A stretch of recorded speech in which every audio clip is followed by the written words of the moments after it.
ബോബി ചെമ്മണ്ണൂരിന് ജാമ്യം അനുവദിക്കാമെന്ന് ഹൈക്കോടതി. ഉത്തരവ് 3:30. ദ്വയാർത്ഥ പ്രയോഗം നടത്തിയാലുള്ള പ്രത്യാഘാതം മനസ്സിലാക്കണമെന്ന് കോടതി. നടിക്കെതിരെ ജാമ്യാപേക്ഷയിലെ അധിക്ഷേപം കോടതി വിമർശനത്തെ തുടർന്ന് പിൻവലിച്ച് ബോബിയുടെ അഭിഭാഷകൻ.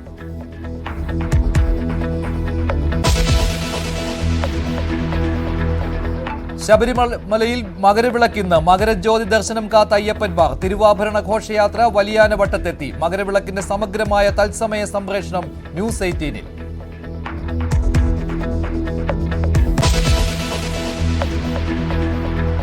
കൃഷിയിടത്തിൽ പണിയെടുക്കാൻ പറ്റാത്ത അവസ്ഥ, മൊത്തത്തില് ജീവിതം ഒരു പ്രതിസന്ധി ഘട്ടത്തിലാണ് ഇപ്പോൾ ഇവിടെ ഈ ഗ്രാമത്തിലുള്ളത്.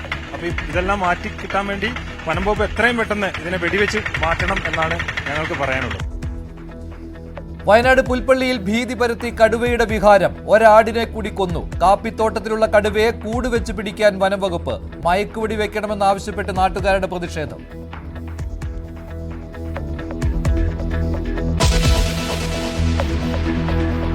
പ്രൗഢഗംഭീരമായി തന്നെ തുടക്കം കുറിച്ചിരിക്കുന്നു. വരും ദിവസങ്ങളിലും സമാനമായി തന്നെ ഭക്തജനങ്ങളുടെ വലിയൊരു പ്രവാഹം ഇങ്ങോട്ടേക്ക് പ്രതീക്ഷിക്കുകയും ചെയ്യുന്നു. മഹാകുംഭമേളയുടെ ആദ്യ അമൃത സ്നാനത്തിൽ വിശ്വാസികളുടെ പ്രവാഹം. 3.5 കോടി ഭക്തരെത്തുമെന്ന് പ്രതീക്ഷ. ആദ്യ ദിവസമായി ഇന്നലെ എത്തിയത് 1.5 കോടി തീർത്ഥാടകരെന്ന് UP സർക്കാർ.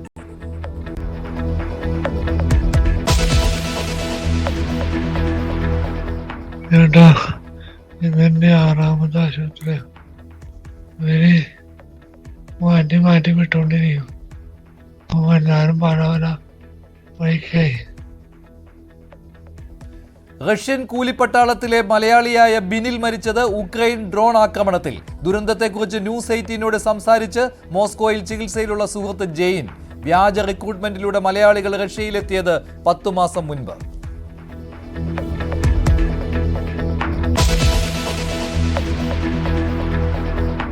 വയനാട് ഉരുൾപൊട്ടലിൽ കാണാതായവരെ മരിച്ചവരായി കണക്കാക്കി സഹായധനം നൽകും.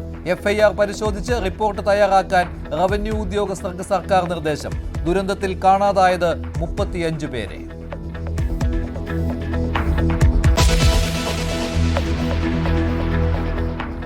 ഇന്ത്യക്ക് യഥാർത്ഥ സ്വാതന്ത്ര്യം കിട്ടിയത് അയോധ്യ പ്രാൺ പ്രതിഷ്ഠാ ദിനത്തിലെന്ന RSS മേധാവി മോഹൻ ഭാഗവതിന്റെ പരാമർശം വിവാദത്തിൽ. വിദേശാധിപത്യത്തിനു മേൽ രാജ്യത്തിന്റെ പരമാധികാരം വിജയം നേടിയ ദിനമെന്ന് മോഹൻ ഭാഗവത്.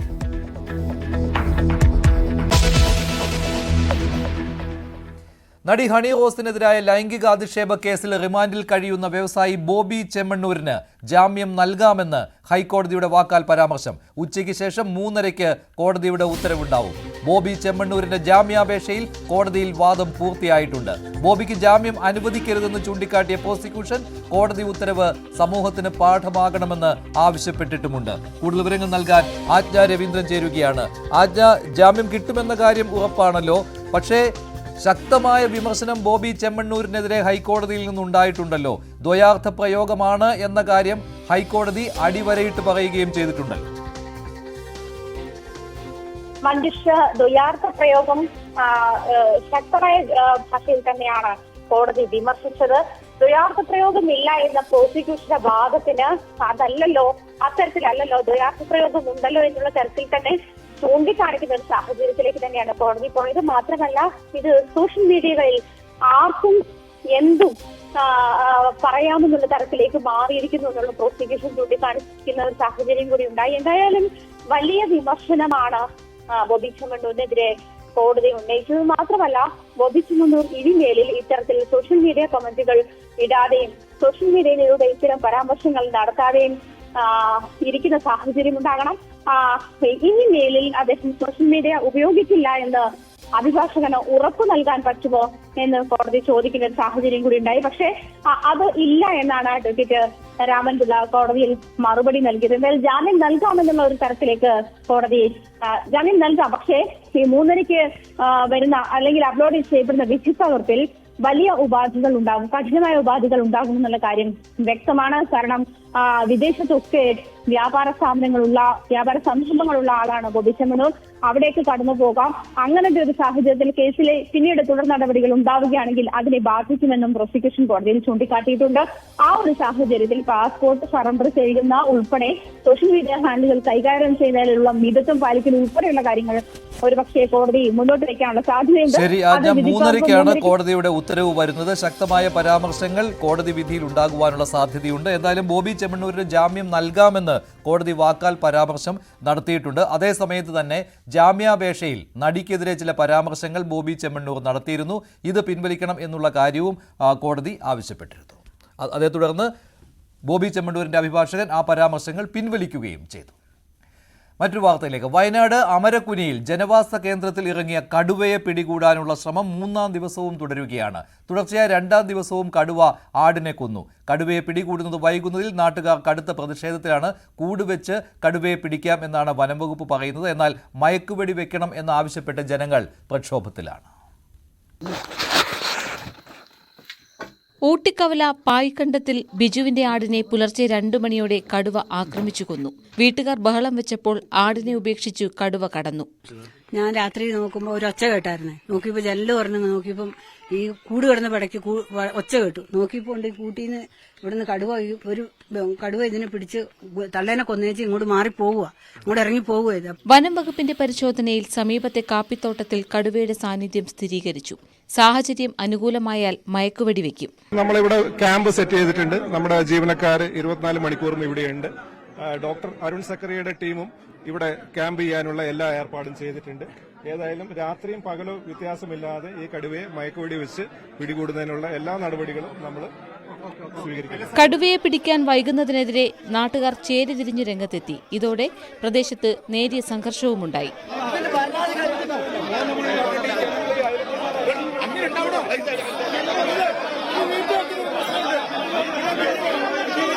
അടിയന്തരമായി സർവകക്ഷി യോഗം വിളിച്ചു ചേർത്തുകൊണ്ട് ഭാവി പരിപാടികളെ സംബന്ധിച്ച് ആലോചിച്ച് ആസൂത്രണം ചെയ്ത് നടപ്പിലാക്കും. കാപ്പിയടക്കമുള്ള വിളകളുടെ വിളവെടുപ്പ് കാലത്ത് കർഷകർക്ക് കൃഷിയിടങ്ങളിലേക്ക് ഇറങ്ങാനാകാത്തത് പ്രതിസന്ധിയാകുന്നുണ്ട്. ഈ പ്രദേശത്തെ ജനങ്ങൾ വളരെ ഭയപ്പാടിലാണ്. കാരണം 8 ദിവസം കൊണ്ട് 4 ആടിനെയാണ് പിടിച്ചിരിക്കുന്നത്. 4 വ്യത്യസ്ത സ്ഥലങ്ങളിലായിട്ടാണ് അത് പിടിച്ചിരിക്കുക. കാർഷിക മേഖലയാണ്. കാപ്പി പറിക്കാറായിരിക്കുന്നു, റബ്ബർ വെട്ടണം. ഇതിനൊന്നും ആൾക്കാർക്ക് ഭയമില്ലാതെ ഇറങ്ങാൻ വേണ്ടി പറ്റുന്നില്ല. കൃഷിയിടത്തിൽ പണിയെടുക്കാൻ പറ്റാത്ത അവസ്ഥ. മൊത്തത്തില് ജീവിതം ഒരു പ്രതിസന്ധി ഘട്ടത്തിലാണ് ഇപ്പോൾ ഇവിടെ ഈ ഗ്രാമത്തിലുള്ളത്. അപ്പൊ ഇതെല്ലാം മാറ്റി കിട്ടാൻ വേണ്ടി വനംവകുപ്പ് എത്രയും പെട്ടെന്ന് ഇതിനെ വെടിവെച്ച് മാറ്റണം എന്നാണ് ഞങ്ങൾക്ക് പറയാനുള്ളത്. കർണാടകത്തിലെ ബന്ദിപ്പൂർ വനമേഖലയിൽ നിന്നുമെത്തിയ കടുവയുടെ ആരോഗ്യനില മെച്ചപ്പെട്ടതല്ലെന്നാണ് വിലയിരുത്തൽ. ഇര പിടിക്കാനുള്ള ശേഷി കുറവായതുകൊണ്ടാണ് ആടുകളെ മാത്രം ലക്ഷ്യമിടുന്നതെന്നും വനംവകുപ്പ് ഉദ്യോഗസ്ഥർ പറയുന്നു. ന്യൂസ് 18 വയനാട്. തൃശൂർ അതിരപ്പള്ളി കണ്ണംകുഴിയിൽ ഒറ്റയാന്റെ ആക്രമണം. കണ്ണംകുഴി സ്വദേശി അനിലിന്റെ കാർ കാട്ടാനെ ആക്രമിച്ചു. ആക്രമണത്തിൽ കാറിന്റെ ഡോർ പൊളിഞ്ഞു. രാവിലെ 6:30യോടെയായിരുന്നു ഒറ്റയാന്റെ ആക്രമണം. ഇപ്പോഴും ജനവാസ മേഖലയിൽ ഒറ്റയാൻ തുടരുന്നുണ്ട്.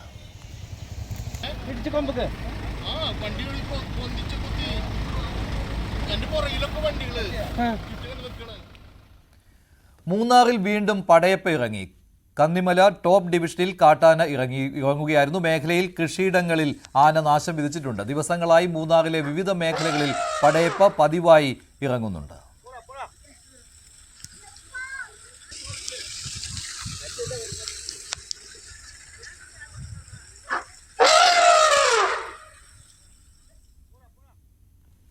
റഷ്യൻ കൂലിപ്പട്ടാളത്തിൽ അകപ്പെട്ട മലയാളി യുവാക്കൾക്ക് നേരെ നടന്നത് ഡ്രോൺ ആക്രമണമാണ്. 2 സംഘങ്ങളായാണ് സഞ്ചരിച്ചിരുന്നത്. ഇവർ യാത്രാമധ്യേ ബിനിൽ എന്നയാൾ മരിച്ചു കിടക്കുന്നതാണ് കണ്ടതെന്ന് ന്യൂസ് 18 നൽകിയ വാട്സാപ്പ് സന്ദേശത്തിൽ കൂട്ടുകാരനായ ജെയിൻ പ്രതികരിച്ചു.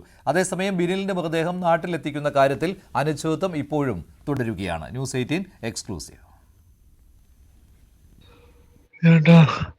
ഇതെന്റെ 6ാമത്തെ ആശുപത്രി. മാറ്റി വിട്ടോണ്ടിരിക്കും. ഞാനും പല വൈക്കായി പറ്റില്ല. ഉക്രൈൻ വ്യോമാക്രമണത്തിൽ ഗുരുതരമായി പരിക്കേറ്റ് മോസ്കോയിലെ ആശുപത്രിയിൽ ചികിത്സയിൽ തുടരുന്ന തൃശൂർ വടക്കാഞ്ചേരി സ്വദേശി ജെയിൻ ന്യൂസ് 18 നൽകിയ ശബ്ദ സന്ദേശത്തിലാണ് ദുരന്ത സാഹചര്യം വിവരിച്ചത്.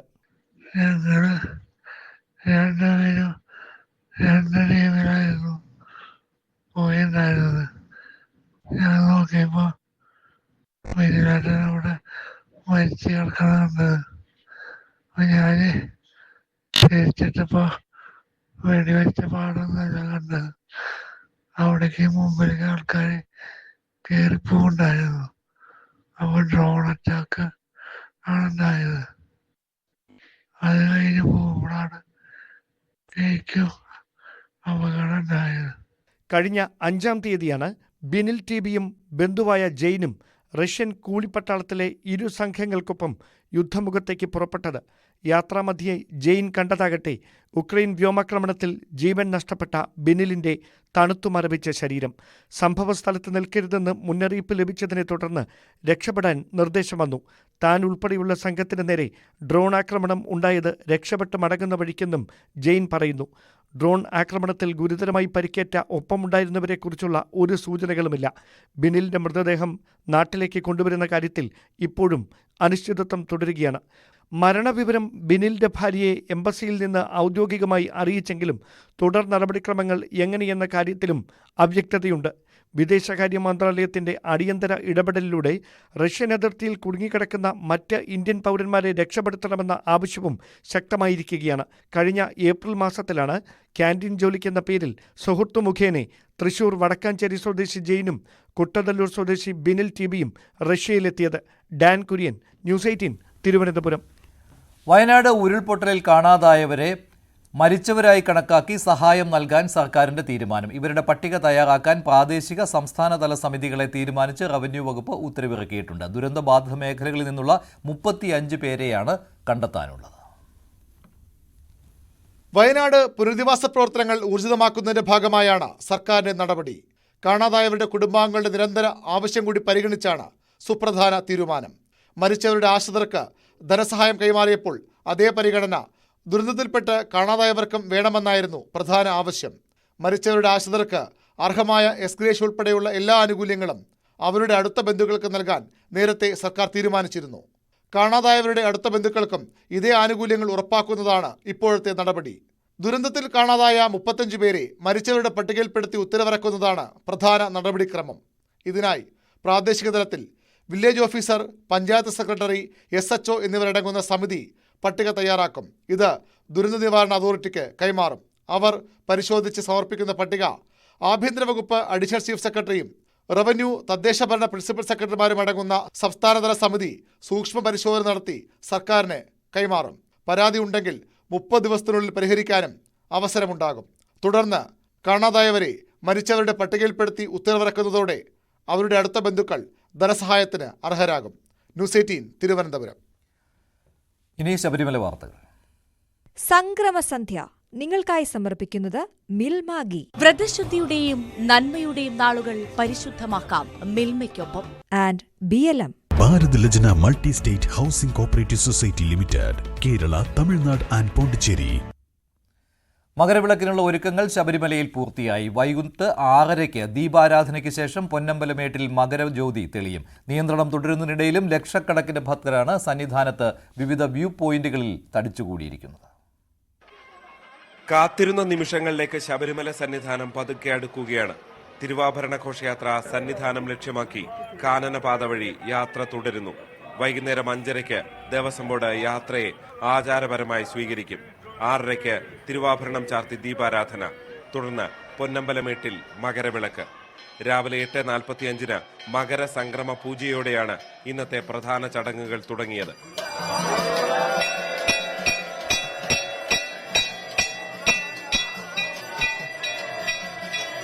ദേവസ്വം മന്ത്രി VN വാസവൻ, തമിഴ്നാട് ദേവസ്വം മന്ത്രി Shekhar Babu, Travancore Devaswom board president PS Prashanth തുടങ്ങി പ്രമുഖരുടെ നീണ്ട നിര സന്നിധാനത്തുണ്ട്. ADGP S ശ്രീജിത്തിന്റെ നേതൃത്വത്തിൽ കനത്ത സുരക്ഷയാണ് ഒരുക്കിയിരിക്കുന്നത്. മകരവിളക്ക് കഴിഞ്ഞാൽ മടങ്ങുന്നതിന് 800ഓളം KSRTC ബസ്സുകളാണ് ക്രമീകരിച്ചിരിക്കുന്നത്. 800ഓളം KSRTC ഞങ്ങളിപ്പോൾ മടക്കത്തിന് ഒരുക്കിയിട്ടുണ്ട്. പോലീസിനെ വിന്യസിച്ചിട്ടുണ്ട്. KSRTCയും പോലീസും തമ്മിൽ യോജിച്ച ഒരു മീറ്റിംഗ് നടന്നു. അതുപോലെ വനപാലകരും മറ്റ് നാനാതരത്തിലുള്ള ഫോഴ്സുകളും ഒരുമിച്ച് എങ്ങനെ കോർഡിനേറ്റ് ചെയ്ത് ഇറക്കം സഹായകരമാക്കണം എന്ന കാര്യം ഞങ്ങൾ ആലോചിച്ചിട്ടുണ്ട്. ഒരു തിക്കും തിരക്കും കൂടാതെ നല്ല രൂപത്തിൽ തീർത്ഥാടനം കഴിഞ്ഞ് മടങ്ങാനുള്ള സൗകര്യവും ഇതിനോടകം പ്ലാൻ ചെയ്ത് കഴിഞ്ഞിട്ടുണ്ട്. ഈ മാസം 17 വരെ തിരുവാഭരണം ചാർത്തി അയ്യപ്പനെ ദർശിക്കാം. മാളികപ്പുറത്തു നിന്നുള്ള ഘോഷയാത്രയ്ക്കും ഇന്ന് തുടക്കമാകും. 19-നാണ് ഗുരുതി. ന്യൂസ് 18 സന്നിധാനം. സംക്രമസന്ധ്യ നിങ്ങൾക്കായി സമർപ്പിച്ചത് മിൽമാഗി.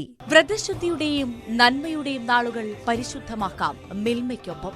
And BLM. Bharat Lajna multi state housing cooperative society limited, Kerala, Tamil Nadu and Pondicherry. മഹാകുംഭമേളയുടെ ആദ്യ അമൃത സ്നാനം ഇന്ന് മകരസംക്രാന്തി ദിനത്തിൽ പുരോഗമിക്കുകയാണ്. ഭക്തരെ പാപങ്ങളിൽ നിന്ന് ശുദ്ധീകരിക്കുകയും മോക്ഷത്തിലേക്കുള്ള പാത തുറക്കുകയും ചെയ്യുമെന്ന് വിശ്വസിക്കപ്പെടുന്ന വിശുദ്ധ സ്നാനം പ്രയാഗ്രാജിൽ 1 മാസം നീണ്ടു നിൽക്കുന്ന മതപരമായ സമ്മേളനത്തിലെ പ്രധാനപ്പെട്ട ചടങ്ങാണ്.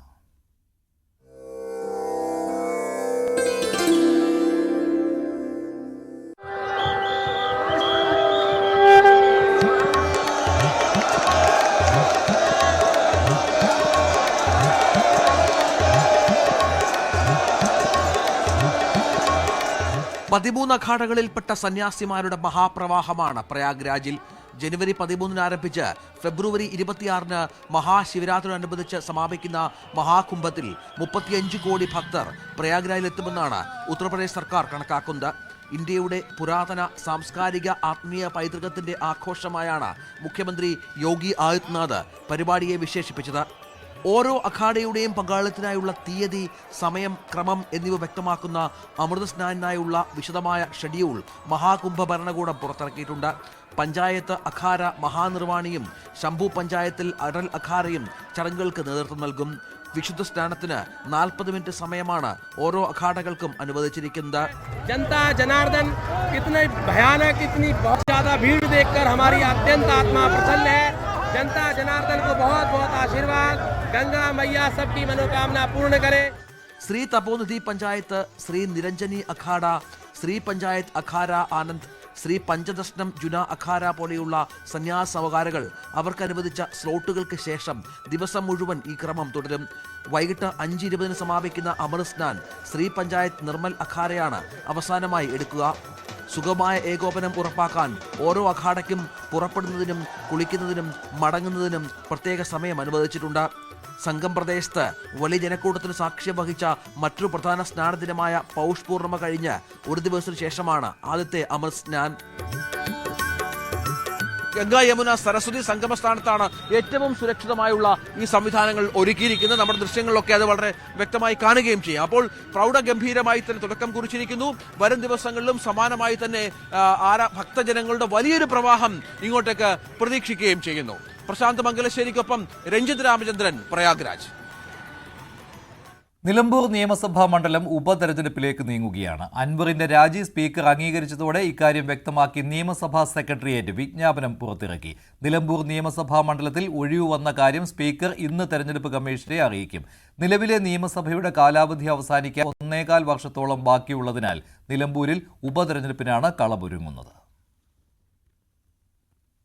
PV അൻവർ MLAയുടെ രാജിയോടെ നിലമ്പൂർ നിയമസഭാ മണ്ഡലം ഉപതെരഞ്ഞെടുപ്പിലേക്ക് നീങ്ങുകയാണ്. നിയമസഭാ തെരഞ്ഞെടുപ്പിന്റെ സെമി ഫൈനലാകുന്ന ഈ പോരാട്ടത്തിൽ തീ പാറും എന്നുള്ള കാര്യം ഉറപ്പാണ്. UDFനായി അൻവർ സർവ്വ അടവുകളും പയറ്റുന്ന തെരഞ്ഞെടുപ്പ് ഇടത് മുന്നണിക്ക് അഭിമാന പോരാട്ടമാകും. നിലവിലെ നിയമസഭയുടെ കാലാവധി അവസാനിക്കാൻ 1.25 വർഷം ബാക്കിയുള്ളപ്പോഴാണ് വീണ്ടും നിയമസഭാ ഉപതെരഞ്ഞെടുപ്പ് പോരാട്ടത്തിന് കളമൊരുങ്ങുന്നത്. തൃക്കാക്കര, പുതുപ്പള്ളി, പിന്നീട് പാലക്കാടും ചേലക്കരയും 4 ഉപതെരഞ്ഞെടുപ്പുകൾക്ക് ശേഷം വീണ്ടും മറ്റൊരു ഉപതെരഞ്ഞെടുപ്പ് പോരാട്ടത്തിന് കളമൊരുങ്ങുകയാണ്. നിയമസഭാ തെരഞ്ഞെടുപ്പിന്റെ പടിവാതിക്കലാകും നിലമ്പൂർ ഉപതെരഞ്ഞെടുപ്പ്. 2 മുന്നണികൾക്കും വിജയിച്ചേ തീരൂ. പോരാട്ടം തീപാറും. UDF സ്ഥാനാർത്ഥിക്കായി സർവ്വ അടവുകളും അൻവർ പയറ്റുമ്പോൾ അൻവറിന് രാഷ്ട്രീയ മറുപടി നൽകാൻ വിജയത്തിൽ കുറഞ്ഞെന്നും ഇടതുമുന്നണിക്ക് ചിന്തിക്കാനാകില്ല. നിലമ്പൂർ നഗരസഭയും 7 പഞ്ചായത്തുകളും ഉൾപ്പെട്ടതാണ് നിലമ്പൂർ നിയമസഭാ മണ്ഡലം. നിലമ്പൂർ നഗരസഭയും പോത്തുകല്ല്, അമരമ്പലം, ചുങ്കത്തറ പഞ്ചായത്തുകളും നിലവിൽ LDF ആണ് ഭരിക്കുന്നത്. എടക്കര, വഴിക്കടവ്, മൂത്തേടം, കരുളായി എന്നീ പഞ്ചായത്തുകൾ UDFും. തദ്ദേശ സ്ഥാപനങ്ങളിൽ മുന്നണി ബലാബലം ഒപ്പത്തിനൊപ്പം. പക്ഷേ നിയമസഭാ തെരഞ്ഞെടുപ്പിനെ സ്വാധീനിക്കുന്ന ഘടകങ്ങൾ ഇക്കുറി വ്യത്യസ്തമാകും. വികസന വിഷയങ്ങൾക്കപ്പുറം രാഷ്ട്രീയ വിഷയങ്ങളിലേക്ക് UDF കേന്ദ്രീകരിച്ചാൽ വികസന രാഷ്ട്രീയം പറയലാകും LDF തന്ത്രം. VS ജോയിയും ആര്യടൻ ഷൗക്കത്തും തന്നെയായിരിക്കും UDFന്റെ സ്ഥാനാർത്ഥി സാധ്യതയിൽ മുന്നിൽ. നിലമ്പൂർ സ്വദേശി കൂടിയായ M സ്വരാജും നിലമ്പൂർ നഗരസഭാ ചെയർമാൻ മാട്ടുമൽ സലീമും ജില്ലാ കമ്മിറ്റി അംഗം VM ഷൗക്കത്തും ഇടത് പരിഗണന പട്ടികയിൽ വന്നേക്കാം. UDFിൽ ആശയക്കുഴപ്പമുണ്ടായാൽ അത് മുതലെടുക്കാനും LDF തന്ത്രം മെനയാം. നിയമസഭയ്ക്ക് 6 മാസമെങ്കിലും കാലാവധിയുണ്ടെങ്കിൽ തെരഞ്ഞെടുപ്പ് നടത്തണമെന്നാണ് ചട്ടം. സ്പീക്കർ അംഗീകരിച്ച അൻവറിന്റെ രാജി തെരഞ്ഞെടുപ്പ് കമ്മീഷനെ അറിയിക്കലും മറ്റ് നടപടിക്രമങ്ങളും നിരവധിയുള്ളതിനാൽ തെരഞ്ഞെടുപ്പ് പ്രഖ്യാപനം നീളാനും സാധ്യതയുണ്ട്. മത്സരിച്ചില്ലെങ്കിലും താൻ പിന്തുണയ്ക്കുന്നവരെ വിജയിപ്പിക്കേണ്ടത് PV അൻവറിന്റെ രാഷ്ട്രീയ ജീവിതത്തിൽ അനിവാര്യമാണ്. താൻ പരിഹസിച്ച ആര്യാടൻ ഷൗക്കത്തിന് വേണ്ടി അൻവർ പ്രചാരണത്തിനിറങ്ങേണ്ടി വരുമോ, അതോ ആര്യാടൻ ഷൗക്കത്ത് ഇടതുപക്ഷ സ്ഥാനാർത്ഥിയായി മത്സരിക്കുമോ എന്നുള്ളതെല്ലാം കണ്ടു തന്നെ അറിയണം. മലപ്പുറത്ത് നിന്നും CB അനുമോദ്, ന്യൂസ് 18. PV അൻവറിന്റെ UDF പ്രവേശനത്തിൽ നിലപാട് ആവർത്തിക്കുകയാണ് K മുരളീധരൻ. തൃണമൂൽ കോൺഗ്രസിന്റെ ഭാഗമായി വരുന്നതിനാൽ പാർട്ടിക്ക് അകത്തും പുറത്തും വിശദമായി ചർച്ച നടത്തേണ്ടതുണ്ടെന്ന് K മുരളീധരൻ പറഞ്ഞു. ആ കാര്യത്തിൽ പാർട്ടിക്കും മുന്നണിയിലും ചർച്ച ചെയ്യേണ്ട PV അൻവറിന് P ശശിയുടെ വക്കീൽ നോട്ടീസ്. പ്രതിപക്ഷ നേതാവ് VD സതീശനെതിരെ അഴിമതി ആരോപണം ഉന്നയിച്ചത് ശശിയുടെ നിർദ്ദേശപ്രകാരമാണെന്ന വെളിപ്പെടുത്തലിനെതിരെയാണ് നോട്ടീസ് അയച്ചത്. അൻവറിന്റെ ആരോപണം പച്ചക്കള്ളമാണെന്നും പിൻവലിക്കണമെന്നും വക്കീൽ നോട്ടീസിൽ ആവശ്യപ്പെട്ടിട്ടുണ്ട്. ശശി അൻവറിന് അയക്കുന്ന 4ാമത്തെ വക്കീൽ നോട്ടീസാണിത്. P ശശിയുടെ പരാതിയിൽ അൻവറിനെതിരെ നിലവിൽ 3 കേസുകളാണ് ഉള്ളത്. തിരുവനന്തപുരം നെയ്യാറ്റിൻകരയിലെ വിവാദമായ സമാധി സ്ഥലം പൊളിച്ച് പരിശോധിക്കുന്ന കാര്യത്തിൽ തിടുക്കം വേണ്ടെന്ന നിലപാടിൽ ജില്ലാ ഭരണകൂടം. ഗോപൻ സ്വാമിയുടെ കുടുംബം കോടതിയെ സമീപിക്കാൻ ഒരുങ്ങുന്നതിനാൽ വിധിക്കായി കാത്തിരിക്കാനുള്ള ജില്ലാ ഭരണകൂടത്തിന്റെ തീരുമാനമാണ് ഇപ്പോൾ.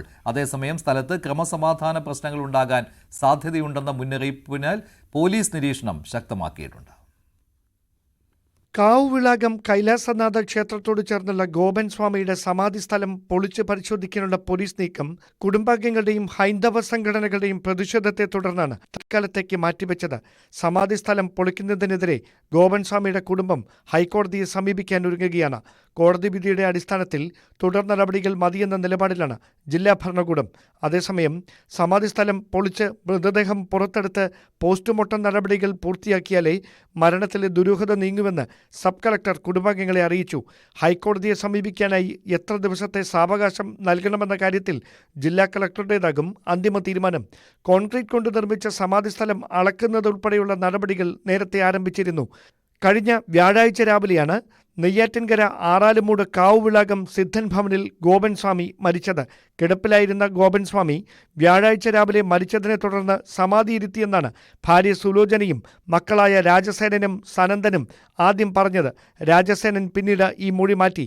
പിതാവ് സമാധിയാകാൻ ആഗ്രഹിക്കുന്ന വിവരം തന്നോട് പറഞ്ഞുവെന്നും അദ്ദേഹത്തിന്റെ ആഗ്രഹപ്രകാരമാണ് സമാധി ഇരുത്തിയതെന്നുമായിരുന്നു രണ്ടാമത് നൽകിയ മൊഴി. ന്യൂസ് 18 തിരുവനന്തപുരം. പത്തനംതിട്ടയിൽ ദളിത് പെൺകുട്ടിയെ പീഡിപ്പിച്ച കേസിൽ അറസ്റ്റിലായവരുടെ എണ്ണം 44ആയി. പത്തനംതിട്ട, പന്തളം, മലയാലപ്പുഴ, ഇലവുംതിട്ട തുടങ്ങിയ സ്റ്റേഷനുകളിൽ 30 കേസുകളാണ് രജിസ്റ്റർ ചെയ്തത്. വിദേശത്തുള്ള പ്രതികൾക്കായിട്ടും അന്വേഷണം ഊർജിതമാക്കിയിട്ടുണ്ട്. പത്തനംതിട്ട പീഡനക്കേസിൽ അറസ്റ്റ് നടപടികൾ തുടരുകയാണ്. ഇതുവരെ 44 പേരാണ് പിടിയിലായത്. പത്തനംതിട്ട പോലീസ് സ്റ്റേഷനിൽ രജിസ്റ്റർ ചെയ്തിട്ടുള്ള കേസുകളിൽ മാത്രം 27 പേർ അറസ്റ്റിലായി. പത്തനംതിട്ടയ്ക്ക് പുറമെ ഇലവുംതിട്ട, പന്തളം, മലയാലപ്പുഴ എന്നിവിടങ്ങളിൽ 30 കേസുകളുണ്ട്. കൂടുതൽ അറസ്റ്റുണ്ടാകുമെന്നാണ് പോലീസ് നൽകുന്ന സൂചന. പ്രതികളിൽ പലരും വിദേശത്തും ഇതര സംസ്ഥാനങ്ങളിലേക്കും കടന്നതിനാൽ അന്വേഷണം വ്യാപിപ്പിക്കും. പത്തനംതിട്ട ജനറൽ ആശുപത്രിയിലും നഗരപ്രദേശങ്ങളിലും പെൺകുട്ടി കൂട്ടബലാത്സംഗത്തിന് ഇരയായതായുള്ള വിവരം പ്രത്യേക അന്വേഷണ സംഘത്തിന് ലഭിച്ചു. ശാസ്ത്രീയ തെളിവുകളും ഫോൺ രേഖകളും കേന്ദ്രീകരിച്ചാണ് അന്വേഷണം മുന്നോട്ടു പോകുന്നത്. DIG അജിത ബീഗത്തിന്റെ മേൽനോട്ടത്തിലാണ് കേസ് അന്വേഷണം. ന്യൂസ് 18 പത്തനംതിട്ട. എറണാകുളം തൃക്കാക്കരയിൽ 17-കാരനെ മരിച്ച നിലയിൽ കണ്ടെത്തി. ഫ്ളാറ്റിൽ സ്വിമ്മിംഗ് പൂളിനടുത്താണ് മൃതദേഹം കണ്ടത്. ഭാരത് മാതാ കോളേജിന് സമീപത്തെ പാം ടോപ്പ് എന്ന ഫ്ളാറ്റിലാണ് സംഭവം. ഫ്ളാറ്റിൽ നിന്ന് വീണ് മരിച്ചതാകാമെന്നാണ് പ്രാഥമിക നിഗമനം. അയോധ്യയിൽ രാമക്ഷേത്ര നിർമ്മാണ ദിനത്തിലാണ് ഇന്ത്യ യഥാർത്ഥ സ്വാതന്ത്ര്യം നേടിയതെന്ന് രാഷ്ട്രീയ സ്വയം സേവക് സംഘം മേധാവി മോഹൻ ഭാഗവത്. ഇൻഡോറിൽ ശ്രീരാമ ജന്മഭൂമി തീർത്ഥക്ഷേത്ര ട്രസ്റ്റിന്റെ ജനറൽ സെക്രട്ടറി ചമ്പത് റായിക്ക് അവാർഡ് സമ്മാനിച്ച ശേഷം സംസാരിക്കുകയായിരുന്നു RSS മേധാവി. നൂറ്റാണ്ടുകളായി വൈദേശിക ആക്രമണം നേരിട്ട ഇന്ത്യക്ക് യഥാർത്ഥ സ്വാതന്ത്ര്യം ലഭിച്ചത് രാമക്ഷേത്ര പ്രതിഷ്ഠാദിനത്തിലായിരുന്നു എന്നാണ് RSS തലവന്റെ നിലപാട്. അയോധ്യയിലെ പ്രതിഷ്ഠാദിനം പ്രതിഷ്ഠാ ദ്വാദശിയായി ആഘോഷിക്കണം. ആരെയും എതിർക്കുന്നതിനല്ല രാമക്ഷേത്ര പ്രസ്ഥാനം ആരംഭിച്ചത്.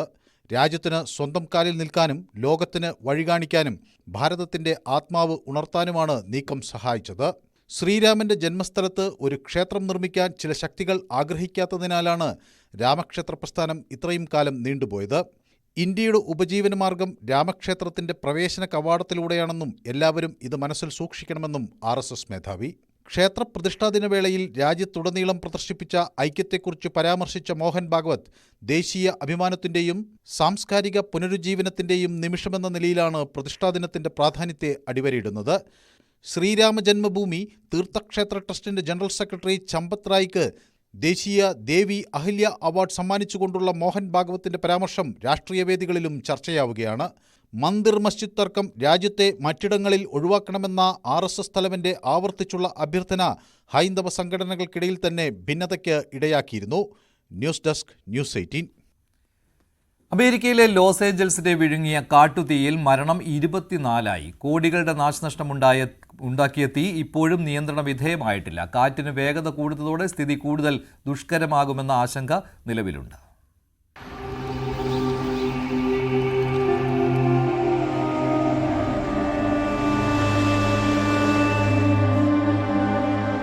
ലോസ് ഏഞ്ചൽസിലും പരിസര പ്രദേശങ്ങളിലും തീ കത്തിപ്പടരാൻ തുടങ്ങിയിട്ട് ആഴ്ചയൊന്നായി. പാലിസേഡ്സ്, ഈറ്റൺ എന്നീ 2 കാട്ടുതീകളാണ് ആളിപ്പടരുന്നത്.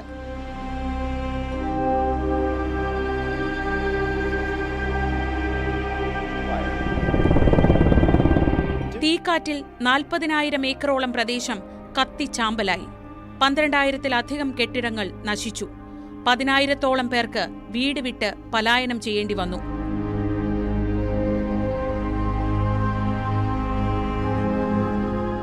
പാലിസേഡ്സ് തീയാണ് ഹോളിവുഡ് താരങ്ങൾ ഉൾപ്പെടെ അതിസമ്പന്നർ വസിക്കുന്ന ലോസ് ഏഞ്ചലസിൽ കനത്ത നാശം വിതയ്ക്കുന്നത്. 15% മാത്രമാണ് ഇതുവരെ നിയന്ത്രണ വിധേയമായിട്ടുള്ളത്. ഈറ്റൺ തീ 33% അണയ്ക്കാനായി. അതേസമയം തീ ആളിപ്പടരാൻ കാരണമായ സാന്റ അന കാറ്റ് കൂടുതൽ ശക്തി പ്രാപിക്കുമെന്നാണ് മുന്നറിയിപ്പ്. കാലാവസ്ഥാ വകുപ്പ് അറിയിച്ചതുപോലെ മണിക്കൂറിൽ 70 മൈൽ വേഗതയിൽ കാറ്റ് വീശിയാൽ സ്ഥിതി കൂടുതൽ ദുഷ്കരമാവും.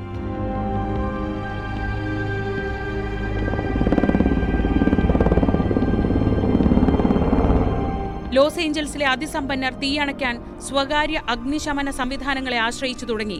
മണിക്കൂറിന് 1.25 ലക്ഷം രൂപ വരെയൊക്കെയാണ് ഇതിന് ഈടാക്കുന്നത്. അതിനിടെ തീക്കാറ്റ് നിയന്ത്രണ വിധേയമാകാത്ത സാഹചര്യത്തിൽ ഓസ്കർ നോമിനേഷൻ പ്രഖ്യാപനം 2ാം തവണയും മാറ്റിവെച്ചു.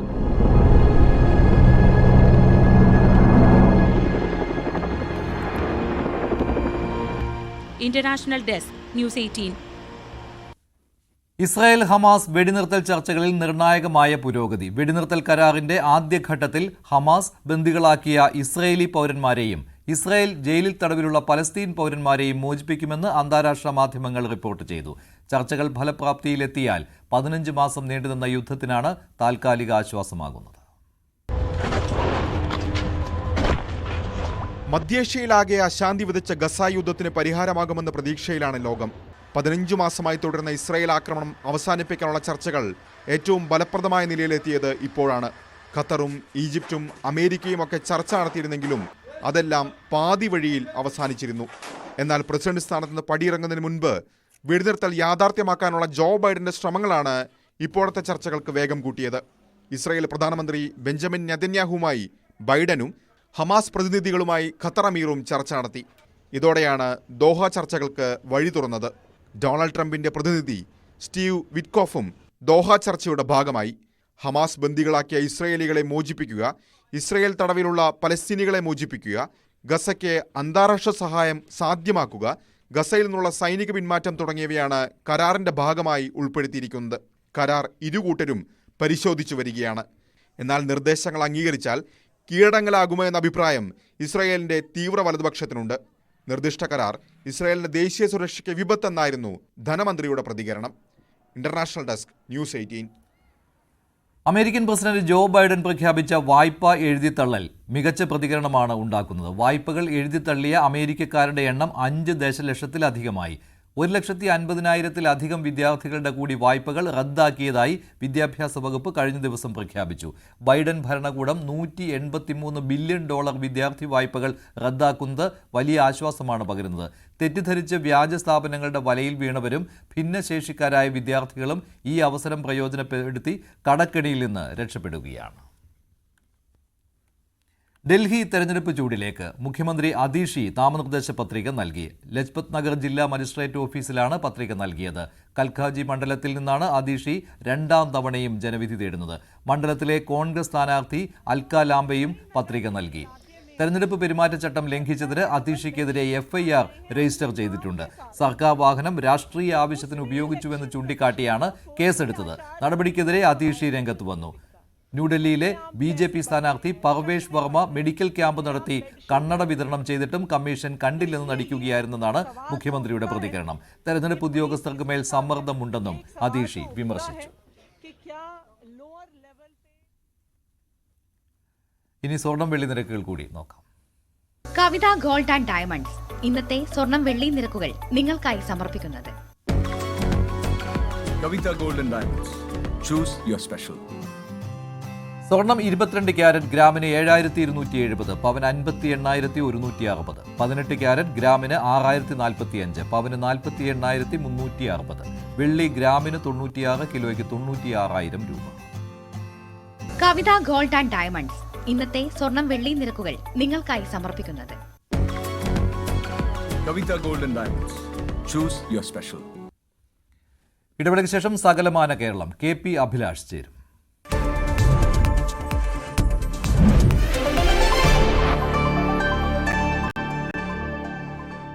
വളരെയധികം രൂക്ഷ